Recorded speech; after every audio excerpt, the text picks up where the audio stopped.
Ladies and gentlemen, what is going on? Welcome back to the Brew City Lounge podcast. Thank you guys so much, as always, for tuning in to another jam-packed episode. I feel like every episode is jam-packed when we're talking about our Bucks and our Brewers. I'm your host, Brandon, guys, and go ahead and follow me on Twitter if you don't already, at Wisco_Brandon. Don't forget to follow the show on Facebook, on Twitter, now on Instagram. Trying to figure out the Instagram world. You can follow all those social media handles at Brew City Pod. Very excited to have you guys tuning in. If you are on the live stream, good evening. I hope you're able to take a little time to listen to the show, pull away from the Olympics a little bit, football has just kicked off a couple minutes ago, so that's exciting. You know, obviously football season right around the corner. If you are listening on your smart device, wherever you may get your podcasts, thank you guys so much for tuning in and giving the show a listen. It is an absolute honor and privilege. I say it every time I talk because it really, truly is an honor to be here talking about our favorite teams. Of course, I'm talking about those championship winning Milwaukee Bucks. I'm still wearing the hat. If you were on the live feed, you can look behind me. You can see the banners put up just to keep reminding people that the Milwaukee Bucks are world champions. I am still trying to soak it in. I know there's a lot of people upset. And for those Brewer fans out there, we're back, baby. We are back. We are back. We're going to talk some Brewers baseball for the first time in what seems to be like a month, and I do apologize. So we absolutely are going to talk some Brewers. I'm going to be joined by one of my good buddies here in about 15 or 20 minutes or so, who deals and writes for the Milwaukee Brewers. So we're going to talk to him, get his thoughts on all the surrounding news surrounding the Milwaukee Brewers.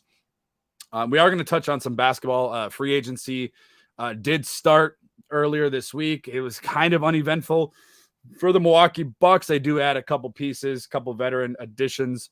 We'll talk a little bit about that, get your guys' thoughts on that.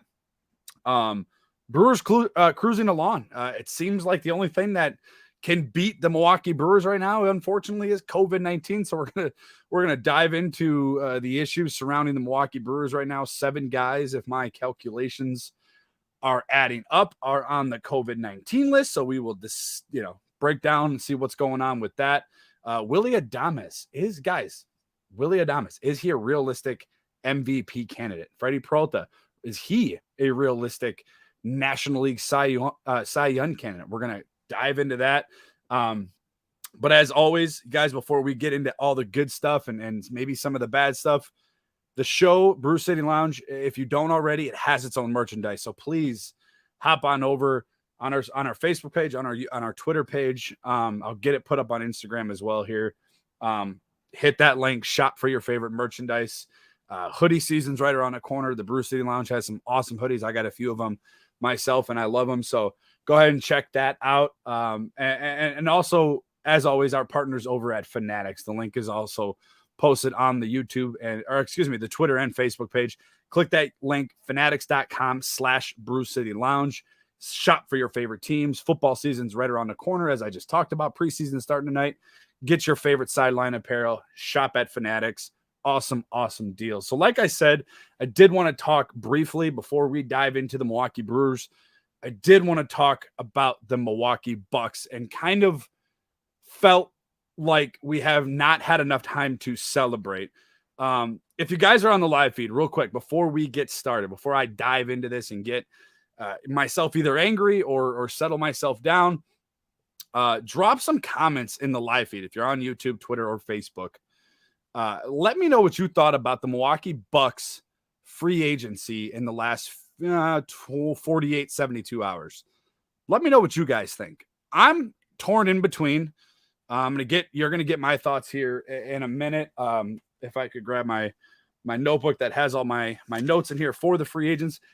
I want to hear what your guys' thoughts. I want to get the pulse of Bucks Nation following the Brew City Lounge live feed. If you guys are on there, let me know what you think. The Milwaukee Bucks brought back Bobby Portis, and that was the big firework to kind of set off the Milwaukee Bucks free agency. We did not think that we were going to be able to bring back Bobby Portis. There was reports out there that maybe he was searching for a annual salary of north of $15 million. Obviously, with the Milwaukee Bucks, keep in mind 2 max players and 1 super max player on the roster as it sits right now. Obviously, talking about the big 3: Giannis, Chris Middleton, Andrew Holiday. And don't forget, Brook Lopez has a pretty good deal. I think it was 4 years, $48 million for him. So the starting 5 has a salary paid out.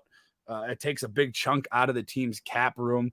But we did not think, as Bucks fans, we did not think that Bobby Portis was going to be able to come back. Obviously, you bring him back again, kind of a 1-and-1. 1 year, it was it's a reported 2 years, $9 million, with the player option being in that second year. So basically, what he was on this year. And look, kudos to Bobby Portis. Now, there's 2 things about this Bobby Portis signing that kind of strike me. And if you follow Bobby Portis on Twitter, I think it was actually on Instagram, he posted it, that Milwaukee is home, that he loves it here. He wants to be here. So there's 2 things that I thought of right away. Number 1, he truly does love it here, and he's not lying. That very well could be. 2, he wasn't seeking, or he wasn't receiving the contract numbers that he thought he was maybe wanted to, or was hoping to see. You saw money get tossed around just kind of all over the place. I mean, Duncan Robinson down in Miami, 4 years, $90 million. Lonzo Ball down in Chicago got $485. I mean, Alex Caruso, and congratulations to all them. But you would have thought Bobby Portis, after the year he did have, after the performance he put on in Game 6, not only in Game 6, but the whole NBA playoffs, minus that Brooklyn series, I was thinking Bobby Portis was probably going to be a price tag too hefty for the Milwaukee Bucks. And in fact, it was not. And he did sign the 2-year, $9 million. So it just got me thinking, like, he either really does love it here, and that very well may be true, or there just wasn't any numbers out there for him that he was happy with. And I don't know if that's possible either. When you look at some of these guys that did get paid, John Collins had a big payday down in Atlanta, and all kind of extensions. So again, it's a revolving door with this free agency. Now, obviously, you look around the NBA, especially in the Eastern Conference, and I think a lot of the teams that you're playing in the Eastern Conference that you're going to be playing in the postseason, I'm talking about Atlanta, I'm talking about Brooklyn, maybe Chicago. These teams got better. Can we say that about the Milwaukee Bucks? Now, if you've been living under a rock, the Milwaukee Bucks obviously do sign Bobby Portis, as I just mentioned. And they also bring back 3 key veterans going forward into next season. George Hill, familiar with the system. He signs a 2-year, $8 million deal, fully guaranteed. That was just reported by Shams this morning. So George Hill is back. Semi Ojeleye, over from Boston. He kind of fits that PJ Tucker role, and we're going to talk about PJ Tucker. Still not very happy with what happened with PJ Tucker. For many reasons, but we'll talk about that. He's going to probably slide in. He's that 6'6" guy, shot 40% from 3 last year. So it's going to be interesting to see what role he plays. You would assume it's part of that PJ Tucker role, that tough defensive guy that can kind of guard everywhere. And then obviously they add Rodney Hood, what I thought was a really good signing. Look, you're not overpaying for any of these guys. Maybe you're overpaying. I don't know. I don't think anybody really is sure if we use the mid-level exception on George Hill or not. And if you guys are over there on the live feed, if they did, you can let me know. Shout out to Tyler. He's up on Facebook, and he drops in a comment. Heat are paying Duncan Robinson $18 million a year. Absolutely crazy to me. It's just absolutely crazy to me. Duncan Robinson can obviously shoot the heck out of the ball. Underperformed tremendously in the playoffs. He's not a good defender. He doesn't rebound the basketball. He shoots. He's a shooter. He's streaky. When he's good, he's good. When he's not, there's really nothing he can really do to bring a positive influence to your basketball team. Kind of like what we saw with Bryn Forbes in the later part of the playoffs, outside of that Miami series. So you look around the National Basketball Association, it feels like Miami and LA signed everybody. Just a crazy couple of days. Lakers obviously trade for Westbrook right before free agency. That was obviously via trade. They dump off a couple of their rotation pieces.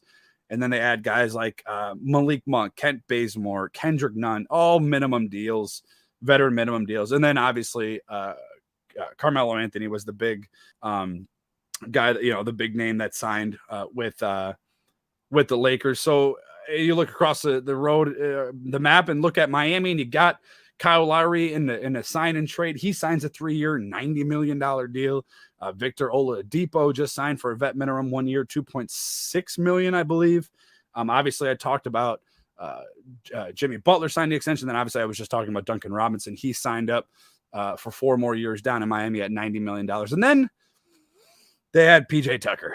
And that's the one that just kind of really upset me on multiple fronts with PJ Tucker. He took to Instagram, but it kind of felt, you kind of got the feeling that the Milwaukee Bucks lowballed him. The way that his comments kind of came across, he said, quote, and I'm paraphrasing, took a turn for the worst and, didn't think that it was going to go this way.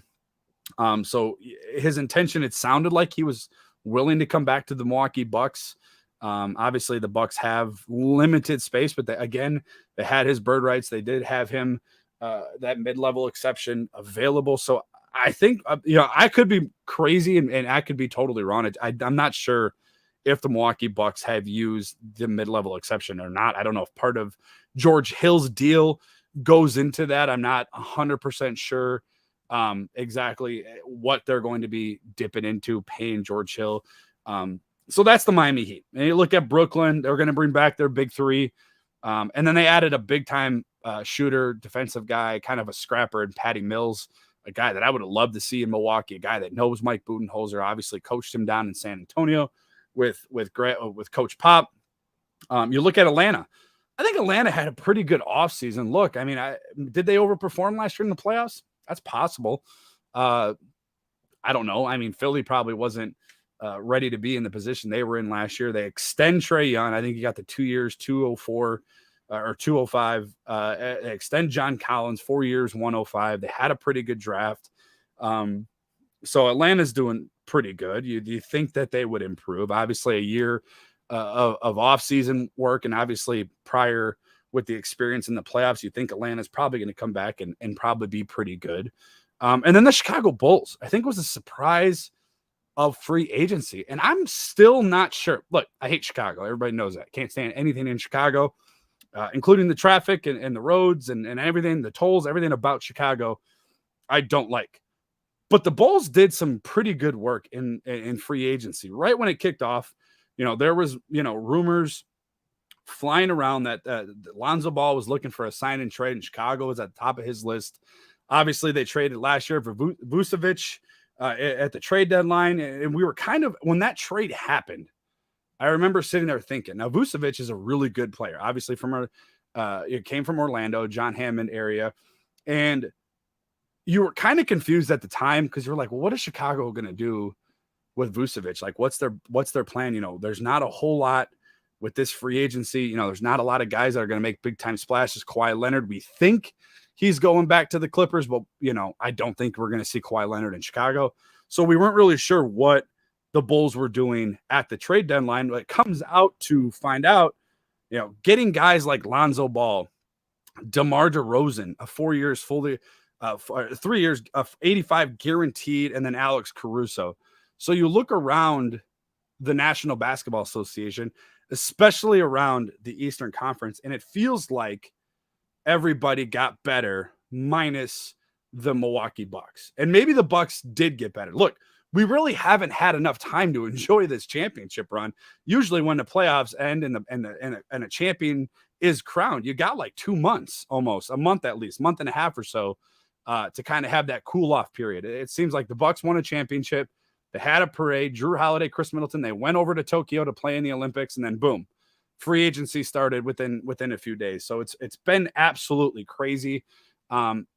Curious to see where the offseason goes. The Milwaukee Bucks did trade out of the first round, got 2 second-round selections. See what that, they both of them on a 2-way contract. So we're going to see what happens with them. I think Jordan Nwora hopefully takes that step forward and has an improvement into his second year. And again, George Hill, Semi Ojeleye, Rodney Hood, they're not bad signings. They're just, I think as a Bucks fan, winning that championship, you want more. You want to add more pieces. Arlen, he's over on YouTube. He drops a comment, one of the biggest Brew City Lounge fans. I appreciate him. He said Sixers and Celtics have not improved either, in his opinion. I agree. I totally agree.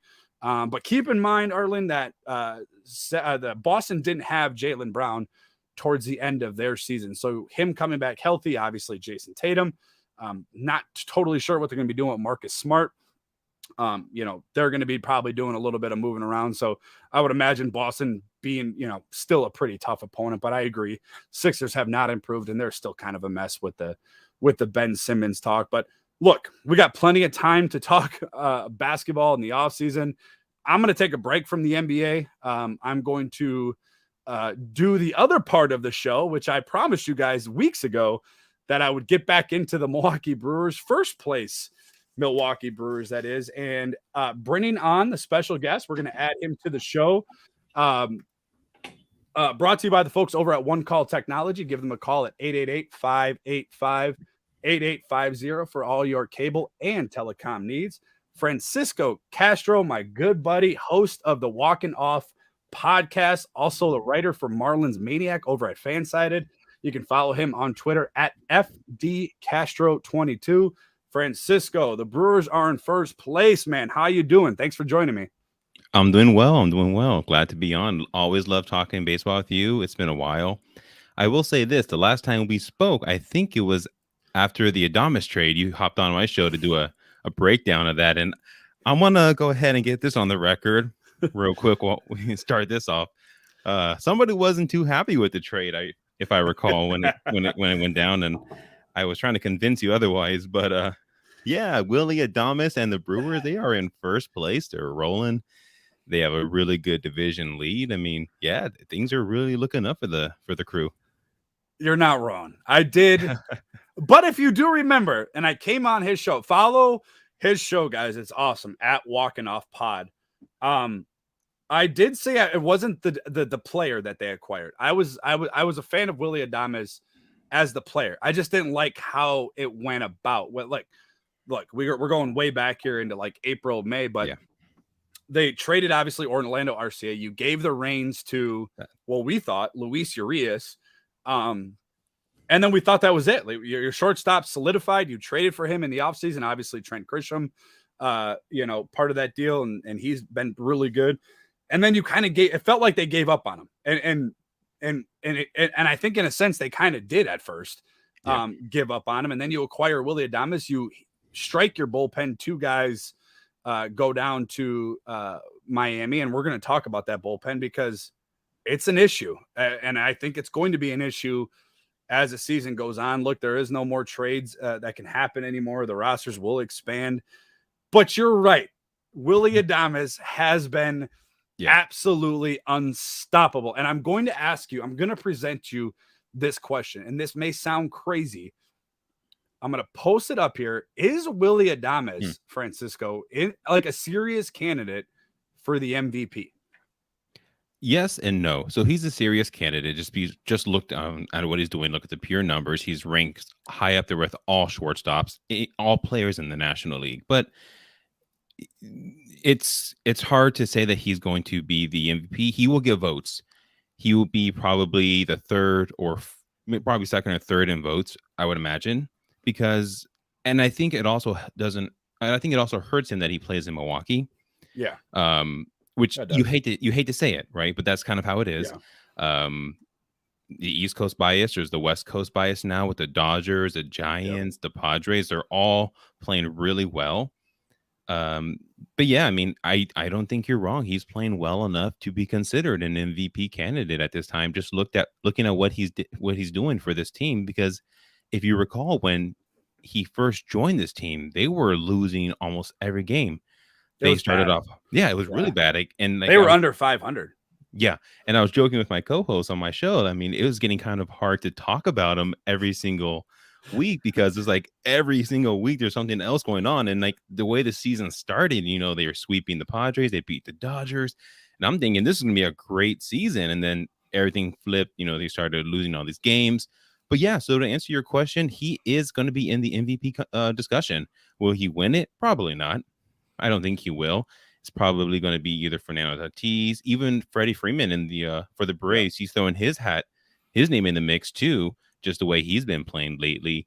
So there's some really good talent in the National League. Ronald Acuna Jr. is always up there in the conversation. But yeah, I mean, I think prior to getting hurt, I would even say not Scherzer, but the pitcher for the Mets, DeGrom, he probably would have been in that conversation as well, but he's missing so much time, which is good because I think it opens up the lane for one of the Brewers' top 3 pitchers to get some real serious consideration for Cy Young. And I think any of the 3 can win it. Numbers wise, like you look at somebody like Freddie, and like he's no longer fastball Freddie, where he's mixed it all up. He's doing really well. And I think I've said this before many times, I think stuff wise of all the 3, he has the best stuff. I think he's really come into his own this season and finally put everything together because he's shown flashes of it throughout him, his last couple of years. And yeah, so I mean, I think it's a great question. Is he going to be MVP? No, but he'll be in the consideration. He'll probably get some votes too. You look at Willy Adames, and look, the Brewers in first place, 65-44, 7.5 game division lead. The Reds are in action tonight. The Brewers obviously have an off day. They have a big series with San Francisco coming up over the weekend. You look at the Willy Adames factor. They're plus 20 games over 500 since that trade on May 22nd. I think we've all penned that as the Willy Adames day in Milwaukee. Look, batting average 292, 14 home runs, 43 RBIs, a 923 OPS, a 377 on base percentage. You talked about Tatis. He's out. He's probably going to be out for a little while.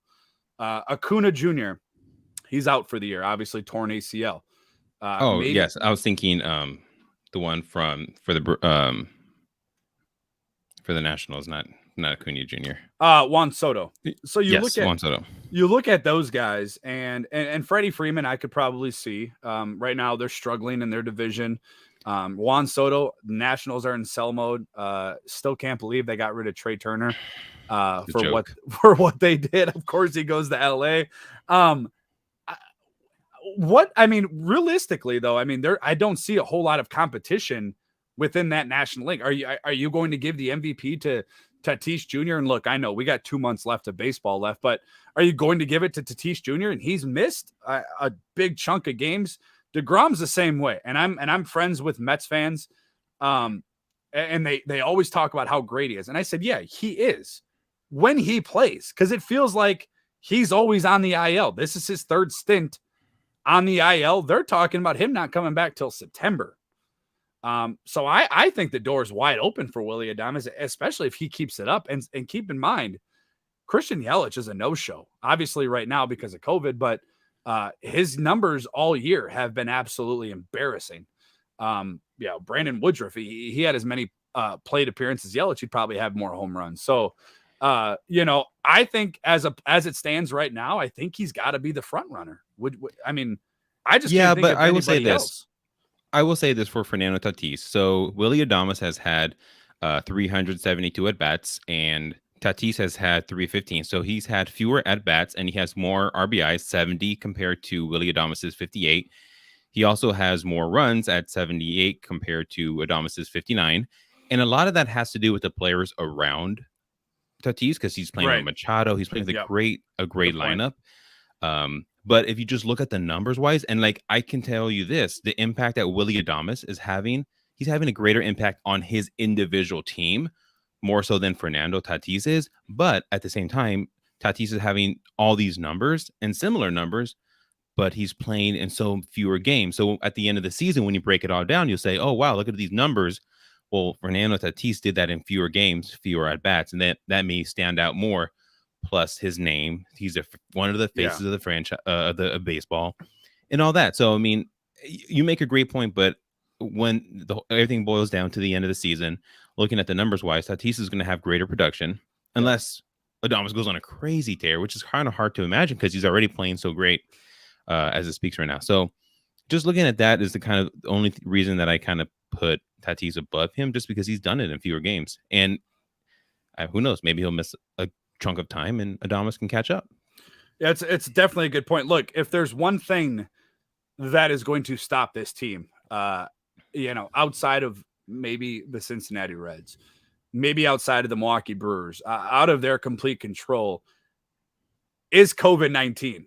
They got 7 guys on the IL right now. Christian Yelich, we're hoping he gets cleared. I think he was tested today. I'm not sure if Adam McCalvey or Tom Hodgecourt ever reported him clearing that test and working out at AmFam Field. So he's possible to come back tomorrow. You look at the bullpen, and it's absolutely decimated right now. Josh Hader, Jake Cousins, Hunter Strickland, and Gustave, all COVID-19. Keston Hiura also got it. Also starter Eric Lauer.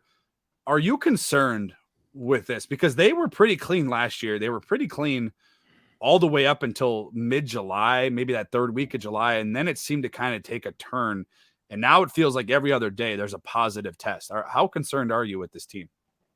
Well, I'll say this. It's a good thing they have this division lead built up the way it is now, because they have some cushion. And like, if you look at players who have stepped up throughout this whole season, like that's like the storyline of this season is when Christian Yelich was injured, when Burns was on the IL, when all these different players, Brett Anderson was injured, people stood up from names that we thought maybe they'll be in AAA. Next thing you know, they're putting up, numbers in the majors and really stepping up. So kudos to the team overall, because instead of giving up, instead of quitting, they've continued to persevere and they played well. Now, to answer your question, am I concerned? Yeah, you got to be concerned every time you see a great number of cases, because you got to think who else is infected or impacted that we might not know about it. Right. And because they share a clubhouse together, right? So it's not like, if you think of last year, the Miami Marlins, how they completely, and I think that was sort of their fault. I think they were out clubbing or something. I can't remember the exact. They were doing something. Yeah. Yeah. So, but that really messed up their season. I think the Cardinals as well had COVID, and then like it's just, so you don't know what the extent is with the Brewers and their tests and their. But I'll say this. So, looking at Josh Hader, right, him being on the IL because of COVID or in COVID, whatever, it allows somebody like Devin Williams to really step up and really test and see what he's made out of, right? Because at this point, he's never close. He got his first save. He got his first save a couple of days ago. Hunter Strickland, he has pitched really well since coming back, since being signed with the team. Cousins, like, he's been phenomenal. Yandel, Gustav, I don't know, really, he hasn't really pitched well, or in general, hasn't pitched much. Yeah, he had a couple appearances, but they weren't like, prime time positions, right? And he's probably like the last of the last in the reliever list. But Yelich, that's, you got to worry about him. Did Hiura get it as well? No, he did. Hiura did. He wasn't part of the 40-man at the time, but he did test positive. So I have a real soft spot for Keston Hiura. He's just having a horrible year all the way around. Look, you see a lot of these guys that in the bullpen. We just talked about them. Gustave, Strickland, Lauer. He's a starter pitcher, obviously. Cousins, Hader.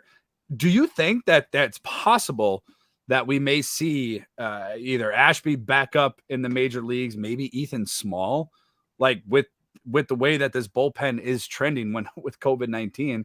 And obviously this bullpen has its own issues outside of COVID-19, and we'll talk about that in a minute. Is it possible we see any of these young studs come up, you think, in September? I don't know, because they had the chance to do that, but instead they signed somebody from the waiver wires who was a former Dodger, I believe. So if they really had the confidence in Ashby or Small at this present time, they would have called them up. But instead, they go to the waiver wire and pick up somebody who he's started several games. I think he's had a 5-year, 6-year career. I don't think he's going to be long-term plans, obviously, but he's a stopgap for whatever they're going to do. I would have loved to see Ashby come back up. I know his first taste in the big leagues didn't go the way he wanted it, or anybody would want their first start to go.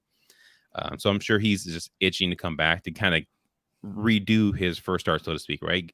And start his major league career. But yeah, I mean, I don't know. I mean, I wish they would have called them up, but yeah, like I said, they go to the waiver wire. You pick up a former starter / reliever who was designated for assignment, and somehow they went that route instead of going to the minor leagues. Yeah, it's definitely going to be interesting. Look, I think this bullpen, and that's why, You brought up a good point and a funny point because I wasn't thrilled with the Adames trade. Not that I was thrilled with, the player that he is, Right. obviously.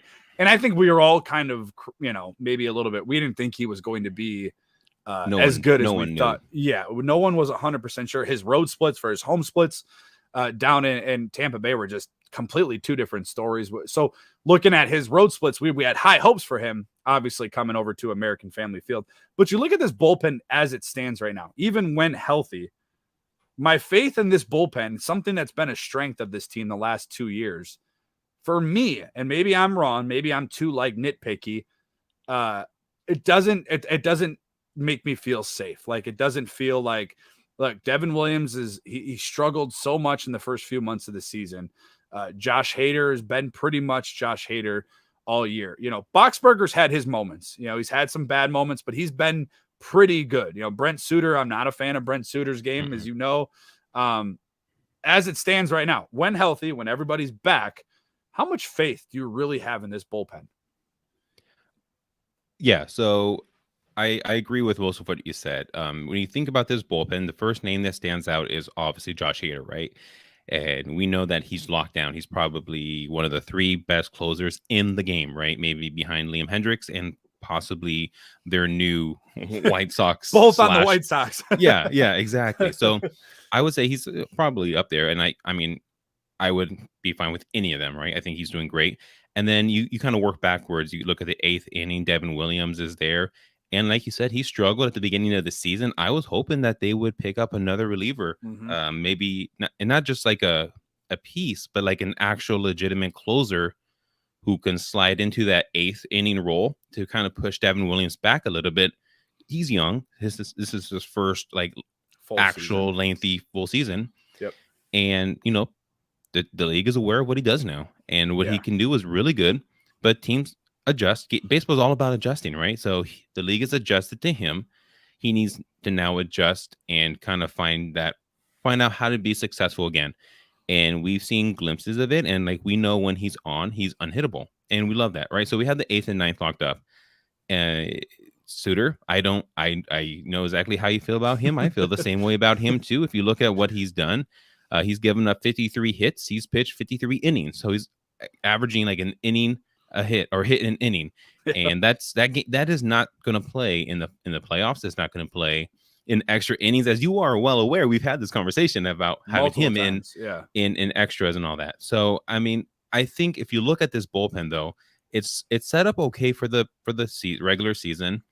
In the postseason, the only thing that kind of gives me a little bit of confidence or a little bit of hope, I guess, if you look at the top 3 of our rotation in a 5-game series, you only see 3 of those starters, right? Even in a 7-game series, you're only going to see 3 starters. So that means you have Lauer pushed to the bullpen, Anderson's going to be pushed to the bullpen, Hauser's going to be pushed to the bullpen, and that will kind of give the Brewers a little bit, give us some more arms in the bullpen.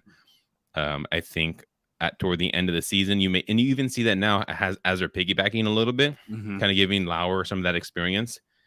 I think you'll see that happen. I don't think you'll see a ton of innings out of Brent Suter in the playoffs. That's just not going to happen unless it's mop-up duty, which is what he's perfect for. Nothing against him. Like when there's no one on base, or when there's a big lead, or when there's a big blowout, he can go in and he's fine. But in a close game, I don't trust him. I really like Trevor Richards, but he's gone.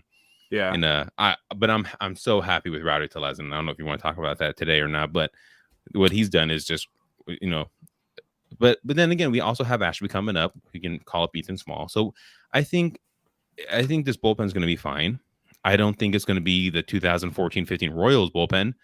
It's not going to be the Nationals bullpen in 19, or even the Astros in 18 or 17 whenever they won. But I don't think it's going to be the weakness of this team.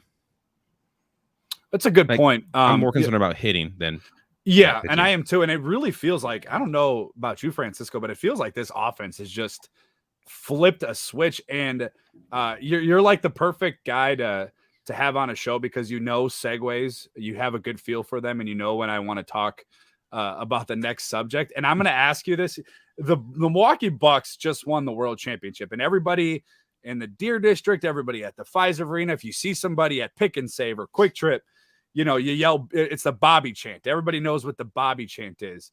Rowdy Tellez, I think, is the Brewers version of Bobby Portis. Now you hear the Rowdy chants. What an absolute clutch home run. I was really mad when they lost game 2. I went to bed without talking to my girlfriend. That's how mad I was after that game 2 loss against the Pittsburgh Pirates. And you look at Rowdy Tellez, and then you look at a guy, the trade happened prior to the deadline, so it kind of didn't really get a whole lot of pushback on anybody. I thought the Eduardo Escobar trade was one of the best trades. Look, you didn't even give up 2 prospects within the top 30 in your farm system. So you obviously, I think it was a steal of a trade. You look at Eduardo Escobar so far in a Brewers uniform, almost batting 300, 2 home runs, 6 RBIs, 2 triples, a 1.067 OPS in just 6 games. Like, that is a huge impact. And then obviously Rowdy Tellez and what he brings, offensively, he's not a bad defensive first baseman either for his size. Is Rowdy Tellez the new, chant of the Bobby for the Bucks? Is Rowdy Tellez the Brewers' lucky mojo, so to speak? Yeah, I think looking at that trade, and that was a trade that when I heard it, I was also ecstatic because I put out a quick video on my YouTube, quick plug for that. Go ahead and follow us on YouTube. You can check that out. I just looking at what he did while he was in Toronto. I'm trying to pull up his numbers as we speak here, but while he was in Toronto, he had a really good first season, similar to, I would say, even like Keston Hero when he came up. Like, he just lit it up, and everyone had high expectations for him when he was playing. And here we go. So in 2019, he was batting 227, but he had 21 home runs. The next season, last year, in a short season, of course, he really flipped a switch, and he didn't hit as many home runs, but his batting average went up to 283. He only had 8 home runs, 23 RBI, but of course it was a short season, so who knows over the full length of the season how that would play out. But this season in Toronto, he was batting 240. Yeah, he was batting 209 in Toronto, 4 home runs, 8 RBIs. And in half those games here with the Milwaukee, in half the games, he has more home runs, more RBIs. He's batting 340. He's been really clutch, like he said. He can pick it at first base. I think it was like 2-3 games ago. The broadcast crew had announced, or we're talking about that, how he had gotten a throw from Willy Adames, and he picked it well. And like, just looking at him, he has been playing really well. And I don't know what it is about Milwaukee this season, but everyone who gets traded here has been playing really well. I made this joke on my last podcast. Like, they should trade Keston and trade for him back just to see what he does when he comes. Because everyone they trade for has been lighting it up. And it just kind of really gives you confidence in the front office, because us as fans, like, you look on Facebook, you look on Twitter, like, you see the comments, everyone gets mad. Everyone wants to play general manager or front office until the actually happens, right? But every move they've made so far this season has really worked out well for them. I think Rowdy Tellez is going to be a great first base. I don't know if he's going to be the first baseman of the future. Like, I will say that. Like, it's short sample size, but he was a high prospect. Like, he was highly touted coming out of Toronto. Mm-hmm. So, I mean, who knows? So looking at that, and I agree with you, like, literally everything that you're talking about. If you guys aren't following Francisco, if you're listening now, check him out on Twitter, FD Castro 22. Also check out his podcast, pretty much available wherever you get your podcasts. Yep. Also the YouTube channel, Walking Off Pod. I got to ask you though, because I agree with you. Rowdy Tellez has been, I want him to be the everyday first baseman. If I'm being 100% honest with you, you have a good problem in Milwaukee. You have Luis Urias, who has completely did a 180 defensively at third base. He has made some plays at third base that my jaw just hits the ground. I'm like, he's been absolutely phenomenal defensively and also at the plate. What are you going to do though? Because in a few weeks, you're going to have Travis Shaw and Daniel Vogelbach ready to come back. I mean, it's a good problem to have, but you might have too many here, especially with the addition of Eduardo Escobar as well. I don't know if Vogelbach has a position when he. I don't available. Either. Yeah, I don't either. If you asked me that a week ago, I would say he's probably going to come back, and because Tellez has an option remaining, so I mean the Brewers still may use that, which it would really irritate me if they did. But who knows? And maybe they'll think analytically. if they can get something out of Vogelbach as well, and then they'll put Tellez in AAA and kind of call him up later to see what he can do. I hope he does, and I like what he's doing there. I think you ride the hot hand, right? Baseball is all about momentum. Right now, he has momentum at first base. Travis Shaw, I don't know what to do with him, to be quite honest. I was never big on Travis. He was good in April. He had like a stretch of a week or two, especially over that Dodgers series early. Yeah. That whole signing. It was kind of, I don't want to say just let him go, but you're going to have to do something. You're going to have to make a tough decision one way or the other. Yeah, and for Urias, you're right. He's been able to play well at third base, but he also plays shortstop. He also plays second base. Yep. If you think of really good postseason teams, they always have somebody like a Ben Zobrist type who can really play all over. Now, if he can play outfield, that'd be just like icing on the cake. But anywhere in the infield, you can have him give a guy a break here and there. You can have him pinch hit. Like, he is so valuable in what he does. But I love that trade for Eduardo Escobar. Like, that was a really, really, really key pickup. I think is kind of overlooked, kind of how the important and what he's done so far since he's been here. So I don't know what to do with Travis Shaw. I don't think he has a spot really. He may get designated. He may not want that. He may have to be released, and that's fine. Like, good for him. Like, he can latch onto another team maybe and produce well for them. But at this time, I don't know what to do with him. I don't know what to do with Vogelbach because he is what he is, right? He strikes out a ton. He can get a couple walks, and he'll hit a home run every once in a while, but it's not to the point where it's consistent enough to be really counted on. And that's what you need, especially this team, since they haven't found offense from Christian Yelich. Mm-hmm. They need other people to step up. And to their credit, every day it's a different hero, which is always fun to see. I said I would be okay with leaving Urias. As Craig Counsell said it too when they acquired Willy Adames. He's going to be the super utility man. I'm good with keeping him there, putting Eduardo at third base, obviously Willie at second. Colton Juan at second. We've seen though Colton Juan is a little bit of a injury prone liability. He's been on the IL 3 times this year. I'm okay with leaving Rowdy at first base for the rest of the year. I mean, give him a day off here and there with Daniel Vogelbach. I am an absolute huge fan of Rowdy and for that trade deadline. Again, David Stearns just doesn't get the credit. The moves that he makes, they all seem to come back and be positive. He's had his moments. He said it himself. Jonathan Scope in 2018, he admitted, he messed that one up a little bit. But for the most part, when it comes to a front office and manager, positions or roles, the Milwaukee Brewers are at the top of the National League, maybe the MLB. Looking at the National League and also Major League Baseball, a race to the finish. The Reds right now are absolutely crushing the Pirates, so that 7.5 game lead is going to go down to 7. It's going to be a 2-part question here I want to ask you.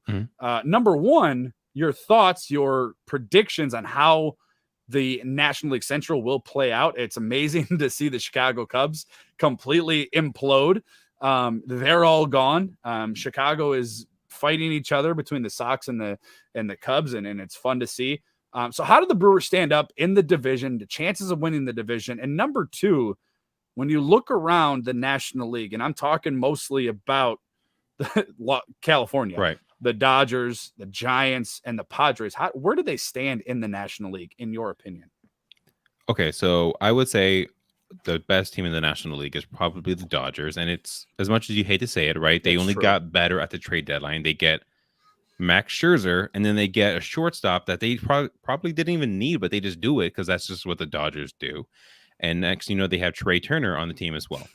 And just a throw-in trade there. And they still have one of the better farm systems in baseball, which is crazy how they draft and they do so well and all that. So good for them. Like they have the prospects to go out and buy them. I'm not mad at it. I think, if you have that kind of manager, go for it. That's, do you.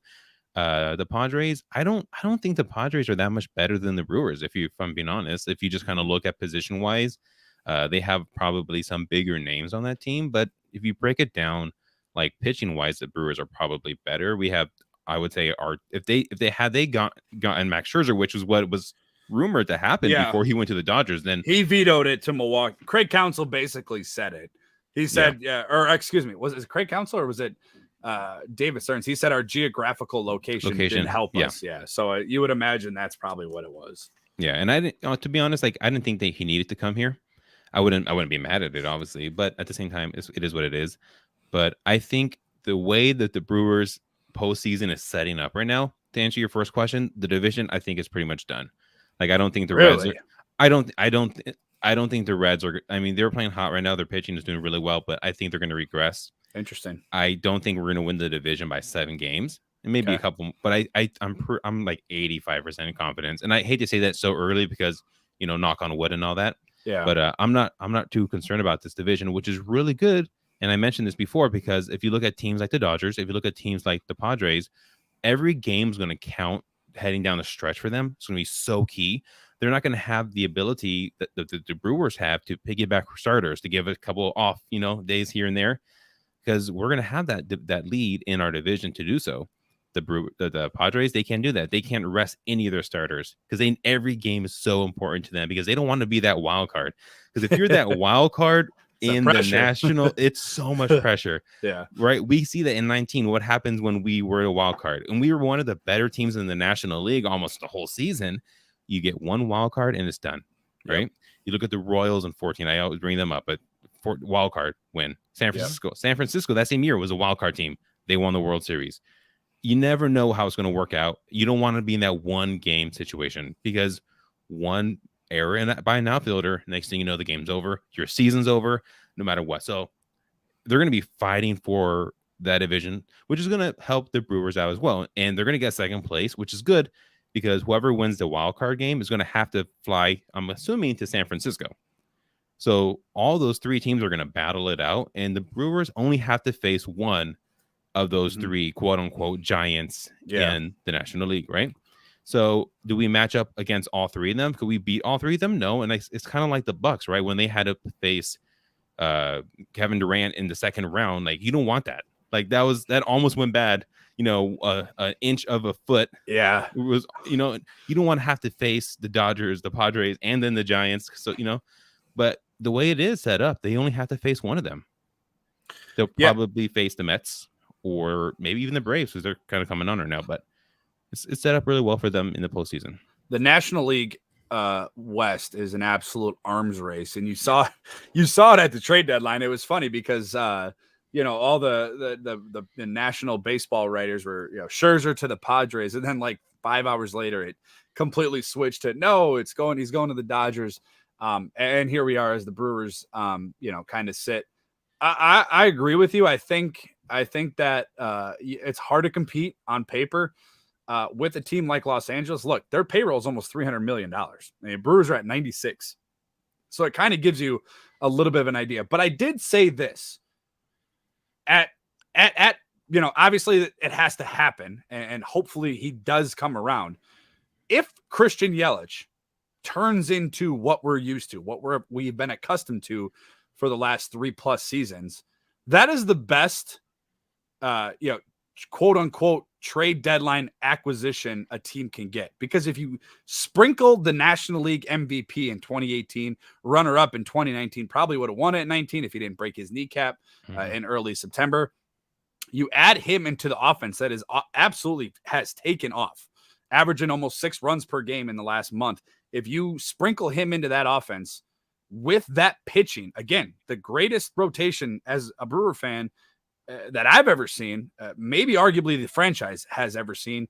I think Freddie Peralta is on his way to a Cy Young. I don't think DeGrom's going to come back in enough time. And look, let's be honest, DeGrom is the better pitcher. We all know that. He's way better than probably anybody in the major leagues. But, he's never healthy. So I think, Freddie will probably slide in there. There's not going to be a better team 1 through 3. And look, Brett Anderson's been really good too lately. Adrian Hauser had a no-hitter going into 7 innings. So, their back end of the bullpen is also, their back end of the starting rotation isn't bad either. So I think that's what's going to propel the Brewers to go, advance in the playoffs. But you're right. On paper, it absolutely is the Dodgers. Looking forward to this weekend, a big matchup with the Giants.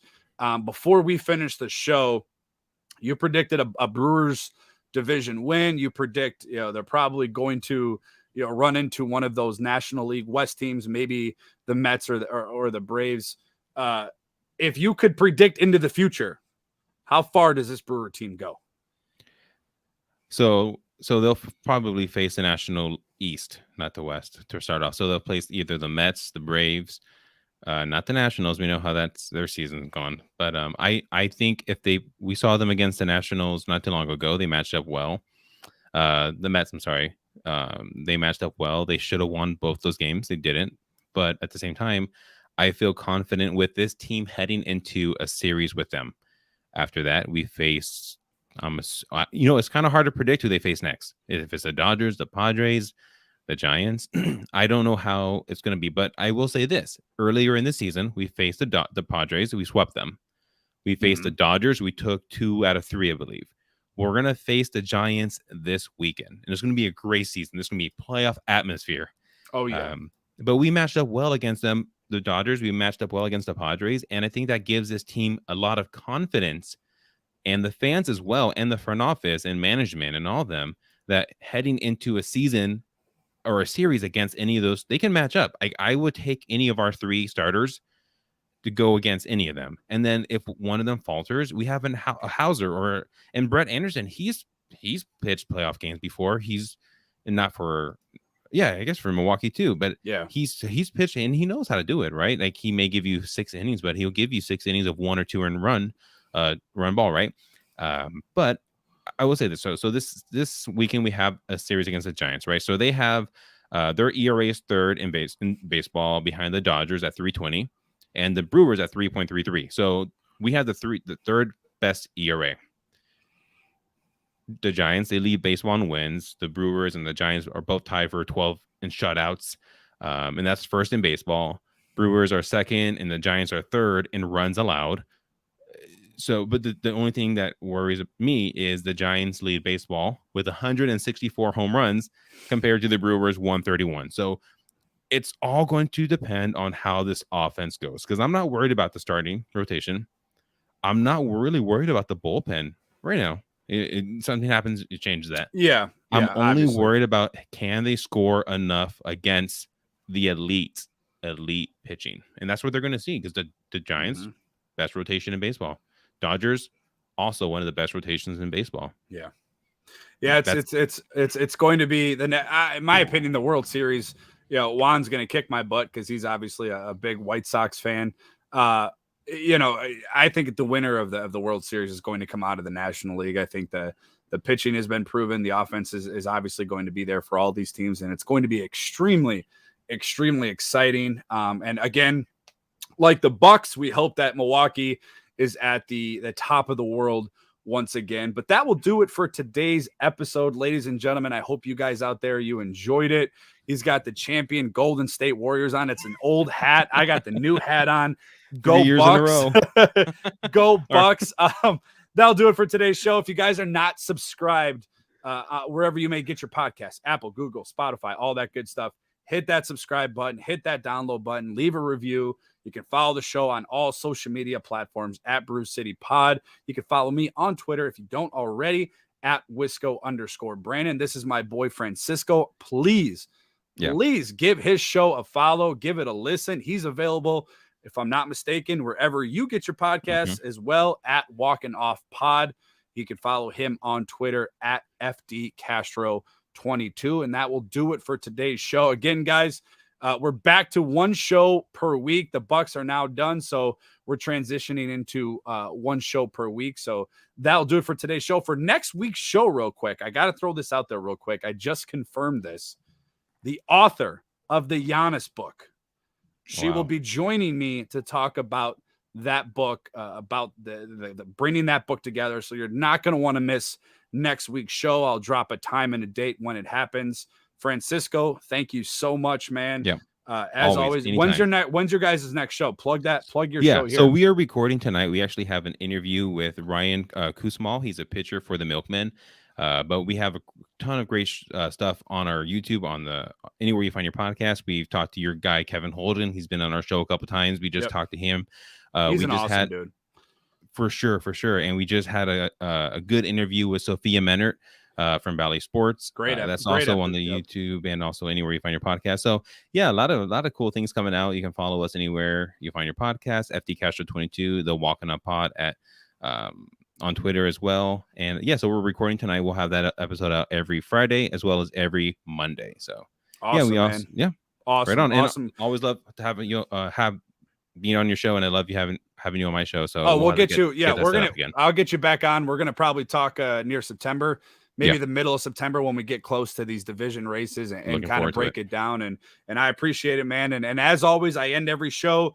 Go Bucks, go Brewers, be safe. Talk to you later, Milwaukee. See you guys.